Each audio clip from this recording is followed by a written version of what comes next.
Hey guys, it's your girl Courtney Ray, and I want to welcome you back to my review channel where I do TV reviews on some of the latest shows. Tonight I will be reviewing Love and Hip Hop Miami that aired last night at 8 o'clock. So what we're going to do is we're going to go ahead and jump right into it. If you are new to my channel, please subscribe. Go ahead and click that button. It's so easy to do, I promise you. You will enjoy this review. So, point number one, we're going to jump right in. Last night we were introduced to Bobby's boyfriend, Jeffrey. And I must say, it's always the cutest guys that are into guys. But I do like seeing Bobby with his boyfriend, Jeffrey. I really do feel like they're really cute together. They look like night and day. Um, because I guess when the show first came on, we saw Bobby like really hype and just all over the place, and it's just like, wait, ooh, wait, okay, you doing too much. And Jeffrey is almost like the one that's gonna calm him down. So they seem like the perfect match. So I like Bobby with his boyfriend Jeffrey. They're really cute. Moving right along. Pretty Ricky. Uh Pleasure meets with Baby Blue and Spectacular to let them know that Pleasure meets up with Gabby is his ex. And Pleasure is just like she just kind of popped up. I hadn't really talked to her in 4 years. Are you popping up because you see I'm back on the scene again with my group and things of that sort? And I'm just like, you know, I know this is TV. I know it's reality TV. I know all of this is just, it's not real.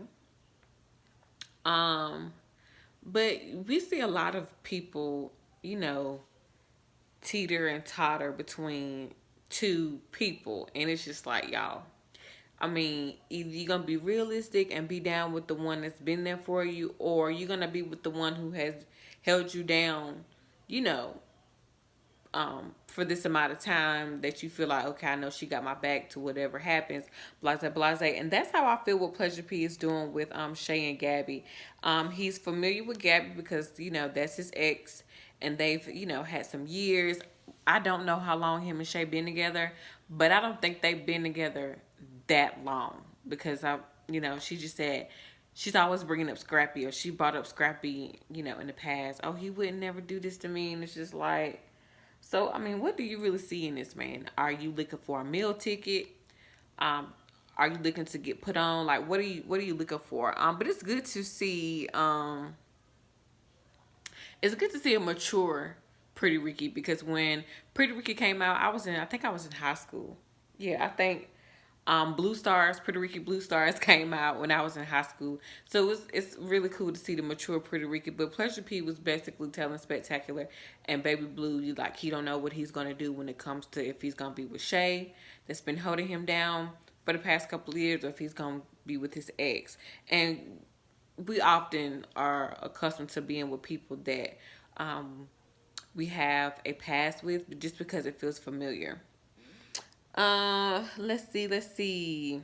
Malik. We meet Malik, um, who says he is, what is Malik? And if I'm looking down, um, I'm looking at my tablet. I forgot what they said that Malik does. But, Malik, I really don't believe, because he met up with Michelle last night. Him and Michelle met up at this club or this event or whatever. And I really, he got to explain it to Michelle and letting her know, giving her information on the fact that he's still in the closet as a gay man and that none of his family members know. And I'm just like, I highly doubt that none of his family members know. I feel like they do know. They know. They know that man. They know that man gay. He's gay. Um, and it's just like, you know, I'm not familiar with that community. I mean, I see a lot of it on TV and social media and things of that sort. But I truly do feel like your family and friends who genuinely know you, they know what's going on and they know that you're gay. And we also saw him meeting up with Jeffrey, which was Bobby's boyfriend, but apparently they had a relationship because, I mean, Malik confessed his love, like, I miss you. You know, I think about you all the time. And Jeffrey did the same. And I was just like, whoa, okay, so what's going to happen here? And then the next thing I know, Malik is breaking down crying. I'm sorry for what happened between us. And next thing you know, they're kissing.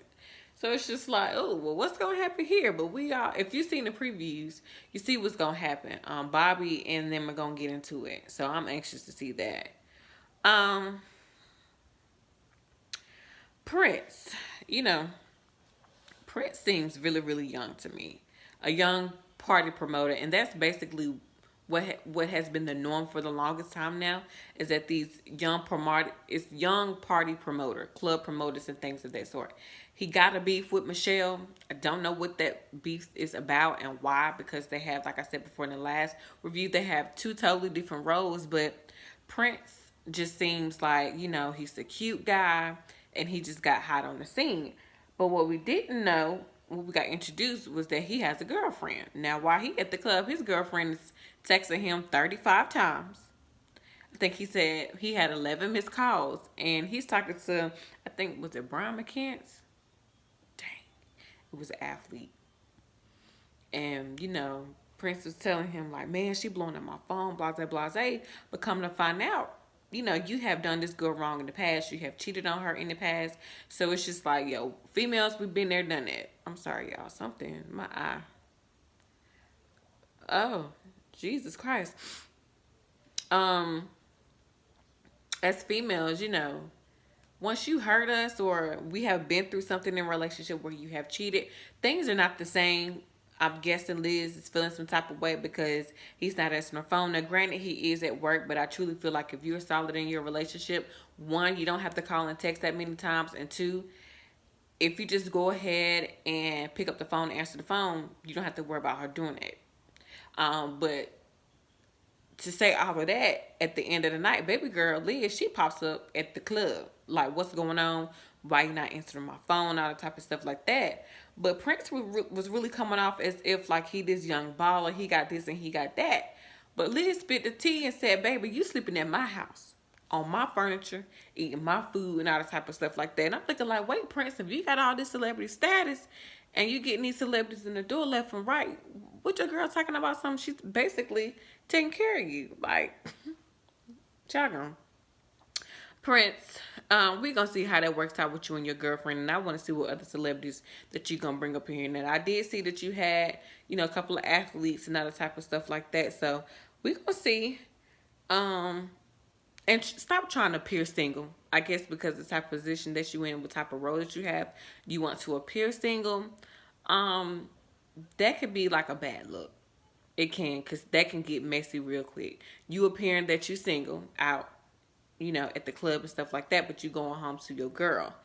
And she already said you ain't got nothing, basically. So, you need to handle that.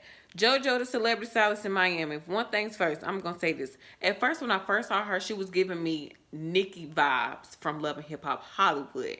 Now, she doesn't have as much plastic surgery and things of that as Nicki Baby. But she reminds me, the blonde hair, the fair skin, it's just something about her. She gives me Nicki Baby vibes. But let me tell you something. That mama, I don't know how old this mama is, but JoJo, your mama shouldn't look better than you, baby. Like, her mama looks good. Like, her mama is bad. Like, for real, for real. I can see why her daddy was with her and married her for this long, but it's just like, it's something going on if he divorced and don't want to do it or don't want to be in the same room. Honey, JoJo had that grand opening for her boutique. Daddy came and said, basically, why is your mama here? You know, I can't stand her. And it's just like, well, dang, what happened with them? So I'm interested to see how that works. But it's very apparent that the father wants more for his daughter than open up a clothing store or boutique. Because she kept mentioning something about being a lawyer. She's like, I don't want to be a lawyer. I'm into being a fashion. I'm into fashion. You know, I'm a celebrity stylist. Who she said she was styling. I did see T-Pain.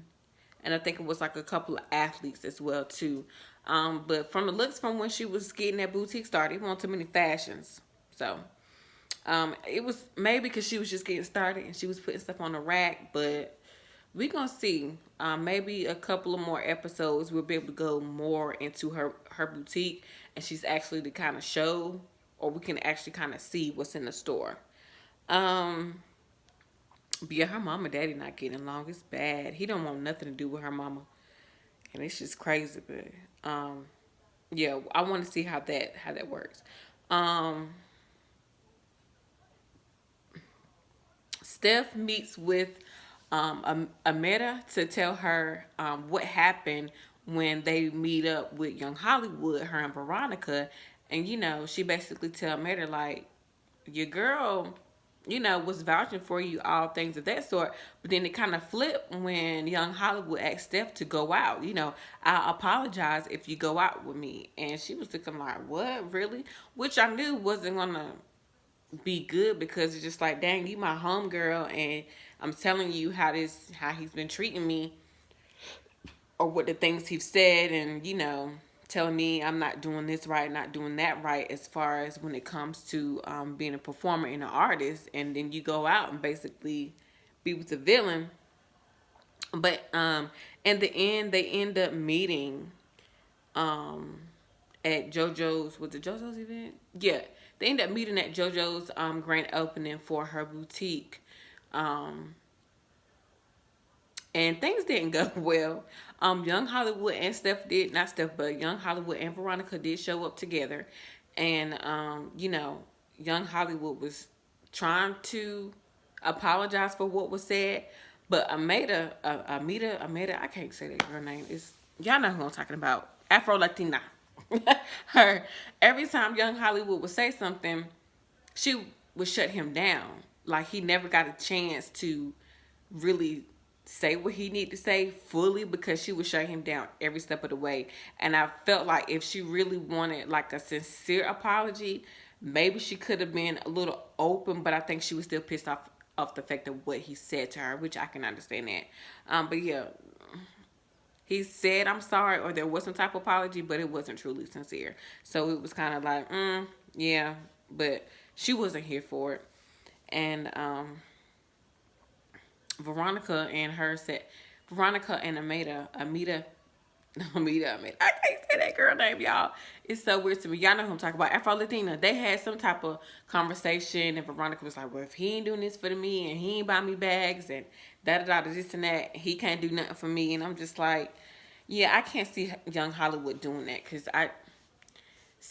they just don't seem like him. I feel like he real selfish. Um, and he just ain't all of that. I'm looking like he just I'm not for him. It's something about him. And I'm like, another review that I'm watching, he looked like he struggled. He looked like he struggled, and he really came up. And it's sad people have to be that way. Um, it's sad people have to be that way because of what you came from, but you would have thought that you would be humble, but some people don't get it that way. Um,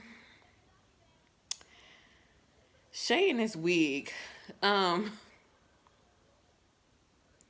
Shay and his wig. That blonde wig. How y'all feel about that? I I'm not down with the whole lace front thing, bob going on, because for one, I feel like it's damaging. They said it is damaging, especially if it's not done right, and it just look a mess. It's just like, well, where your hair at? Why can't you wear your real hair? I mean, or why can't you just get the other type of wigs that everybody else is getting? But these lace fronts, or either the stylist is just not doing them right. But I'm not here for that blonde wig. She wore that blonde wig to the she wore that to the ice cream social thing at the end. Pretty Ricky got their own ice cream, and she wore that blonde wig, and it was just a mess. Is what it was. But when Pleasure P and Shay met up in the earlier in the episode, Pleasure told Shay, Baby Blue wants to meet with you, and apologize and things of that sort. And Pleasure P just told her, I'm not with this extra stuff. You know, I want to be with you, but you kind of got to tone it down a little bit. You can't get riled up on my team um, like that, because, you know, that's my group. So, you know, just kind of chill. So they get to the ice cream social. Not ice cream social, but they get to the little ice cream recognition place about their ice cream flavor. And Baby Blue, he comes up, and you know, Pleasure P walks off like he should do, and he let Shay and Baby Blue talk. And Baby Blue's just like, you know, I want to apologize. You know, I was just looking out. I didn't know you. You don't know me. And, you know, some words was just flying. And I truly want to apologize. You know, I want to get to know you. You know, you with my homeboy, you with my friend. That's my boy. So we just looking out.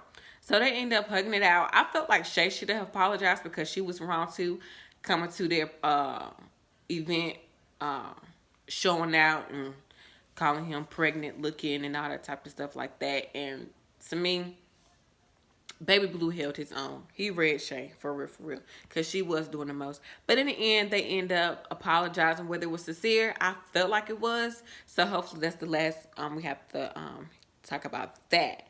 However, Gabby, Pleasure's ex, shows up at this event. I'm like, Lord have mercy. What's about to happen? Honey, she pops up. He said he didn't invite her, which I believe you wouldn't invite your ex and then bring in the girl you with now. Like, that's just crazy to me. But Gabby shows up, congratulating. They end up going outside to talk and things of that sort. Next thing you know, she's feeding him ice cream. This fool eats the ice cream while she's feeding it. And I'm looking like, Pleasure, no, that's not what you do. Like, honey, your girl is here. Your girl is at these events. How they say, you don't crap where you eat. Yeah, that was just too close for comfort for me. Somehow, I guess Shay finished getting her some ice cream. She finds Spectacular and Baby Blue, and she like, where you boy P at? And Baby Blue, you know what guys gonna do? They gonna hold it down for that boy. They like, man, I think he in the bathroom. She's like, in the bathroom? Da-da-da-da. And I don't know how she got the whiff of where they were, but she ended up walking outside, going and starting to walk outside to where they were. Child, she walks up on Pleasure P, and she like, what's going on here? The girl look up, next thing you know, Shay done threw that ice cream cone at that girl. And I don't blame her. I don't. Now, I'm not for, you know, violence or nothing like that, but catch somebody on the right day, and definitely with somebody, man. Like, you just don't do that. That's just like mad disrespectful. Now, we just said that Shay need to pipe down a little bit. She always stirring the pot. She always doing something. But I don't blame her for that. Shay threw that whole ice cream cone at that girl. I mean, when I tell you the ice cream cone hit that girl right in the middle of that forehead. Right in the middle of that forehead. Y'all, if y'all haven't seen it, y'all need to go watch it. I thought it was hilarious. I got my life. I'm like, yes. Now, that's something that I would do. That's something I don't mind doing. I mean, hey. I mean, what you doing? And Pleasure can't be mad. I mean, he can, but what can he say? You over here entertaining this girl. Like, no. You entertaining this girl, you gotta hear. So, I'm about to get her all the way together. And I'm about to show her, and I'm about to show you that I'm not playing. Like, especially we together. So, this episode was pretty good. Interested to see what's gonna happen next week, especially after Shay has hit this girl in the head with that ice cream, because that was funny. Jeffrey, Booby, and Malik, their whole little love triangle type thing going on. Yeah. Love and Hip Hop Miami was pretty good. JoJo and her mom and all her dad and all that type of stuff like that. We gonna see what's gonna happen with that. But I truly do believe Veronica and Afro Latina, they ain't gonna be friends much longer. Cause it's a lot of shady stuff going on. It's not. And that's, you gotta be careful. But hey, that's reality TV. So all in all, Love and Hip Hop Miami was pretty good. It's so much better than New York, because I just can't keep up. So thank you for coming back to my channel. Again, like I said, please comment and subscribe. If you have any other TV shows that you want me to review, please let me know. I can do that for you. So yeah, go ahead and please hit that subscribe button. And then you'll know when I'm posting the video. Come and check your girl out. All right, see you later. Bye.